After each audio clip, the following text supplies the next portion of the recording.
आपने अपनी पत्नी के खिलाफ डिवोर्स का केस फाइल किया, पत्नी जानबूझकर उस डिवोर्स केस में नहीं आई, आपको एक्स पार्टी डिवोर्स मिल गया। अब जब सब कुछ हो चुका है, ऐसे में फिर पत्नी आती है और कहती है इस केस को सेट असाइड किया जाए, मतलब जो आपने ये जजमेंट दी एक्स पार्टी, इसको सेट असाइड करके दोबारा से केस चलाया जाए। आपने 1.5-2 साल जो इतनी मेहनत की वो सारी पानी में फिर गई। अब ऐसे में अगर पत्नी आकर उसको सेट असाइड करवाती है तो ये जजमेंट की कॉपी लगा करके आप उसको सेट असाइड होने से रोक सकते हैं और आपका डिवोर्स बरकरार रहेगा।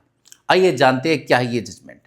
ये जजमेंट है कलकत्ता हाई कोर्ट की, जो कि अभी 4 दिन पहले ही आई है। ये पार्टी के नाम है, इसके अलावा ये इनका केस नंबर है। तो अभी 4 दिन पहले है ये, आप इसको जा करके वहां से डाउनलोड भी कर सकते हैं कलकत्ता हाई कोर्ट की साइट से। जजमेंट के फैक्ट ये है कि हस्बैंड ने जैसे कि नॉर्मल अपना डिवोर्स का केस फाइल किया। वाइफ को जब पता लगा, जब उसकी नॉलेज में आया कि डिवोर्स हो चुका है, तब वो आती है और आ करके इसके अंदर ऑर्डर 9 रूल 13 की एप्लीकेशन लगाती है। ये सेट असाइड की एप्लीकेशन लगती है, जिसको कि ट्रायल कोर्ट बना कर देती है। ऐसे में फिर वो ऊपर आती है। उनके फैक्ट होते हैं कि भाई हमको नॉलेज नहीं थी, हमको पता नहीं चला, ये सब चीज़ें जैसे कि दी जाती है कि भाई इन्होंने गलत एड्रेस पर भिजवाया, मेरा तो ये एड्रेस था, वो भी एड्रेस था। वाइफ ने एक केस फाइल किया हुआ था सेक्शन 125 सीआरपीसी का मेंटेनेंस के लिए। उसमें हस्बैंड ने जो WS रिटन स्टेटमेंट जो देते हैं, रिटन ऑब्जेक्शन फाइल करते हैं, उसमें भी मेंशन किया था कि मैंने ऐसे डिवोर्स केस फाइल किया हुआ है। तो ये नहीं कि वाइफ की नॉलेज में नहीं था, वाइफ की नॉलेज में ये केस था। तो ये जो पैरा नंबर इसका 9 है वो इस बात को कहता है। इसके अलावा इसके अंदर कुछ और भी अच्छे पॉइंट है जो कि आपको फ़ायदा पहुंचाएंगे। पैरा नंबर इसका 16 देखते हैं कि जो पत्नी ने भाई, जैसे कि पति ने केस फाइल किया हुआ था, शूट फाइल किया हुआ था, तो वो उसकी नॉलेज में था और वो ऑर्डर मतलब 9 और रूल 13 का जो है उसका बेनिफिट नहीं ले सकती।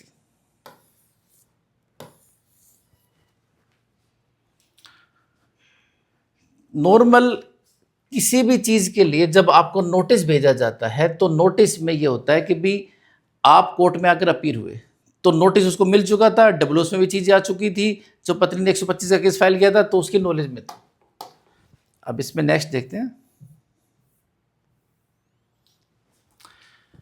नॉर्मल होता है क्या कि वाइफ एप्लीकेशन लगाती है सेट असाइड की, लेकिन कभी भी उसके अंदर जो डिले है उसको मेंशन नहीं करती कि डिले किस वजह से हुआ। तो ये जो पैरा नंबर 19 है ये डिले की बात करता है।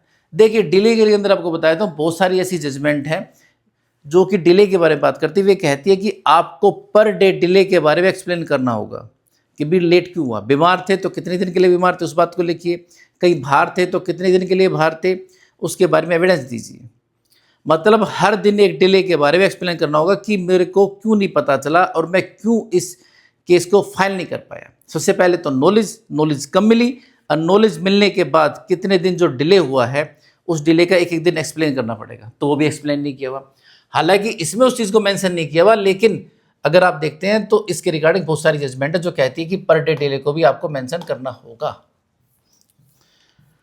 और इसके अंदर एक नेक्स्ट चीज़ ये भी आती है कि जो भाई आपको समन मिला, उस समन के रिगार्डिंग, जैसे कि समन जाया जाता है तो कई बार बाई पोस्ट जाता है, कई बार कोर्ट के थ्रू भी जाता है, तो दोनों ही तरीके से जाता है। तो ऐसे में आपने उस चीज़ के बारे में भी कोर्ट को कुछ नहीं बताया कि अगर कोई पोस्टल PN है उसको आपने एग्जामिन ही नहीं किया, ना ही उसको कंसिडर किया, तो ये भी बहुत बड़ी बात होती है। तो इस प्रकार से इन चीज़ों के बारे में कह करके कोर्ट ने इसको पत्नी के अगेंस्ट में कह करके कि आप जो केस में आई है वो गलत आई है और मना कर दिया। तो आपने भी अगर कोई ऐसा केस फाइल किया वो आपको भी ऐसे एक्स पार्टी ऑर्डर मिल गया है तो उसमें सावधान हो जाइएगा।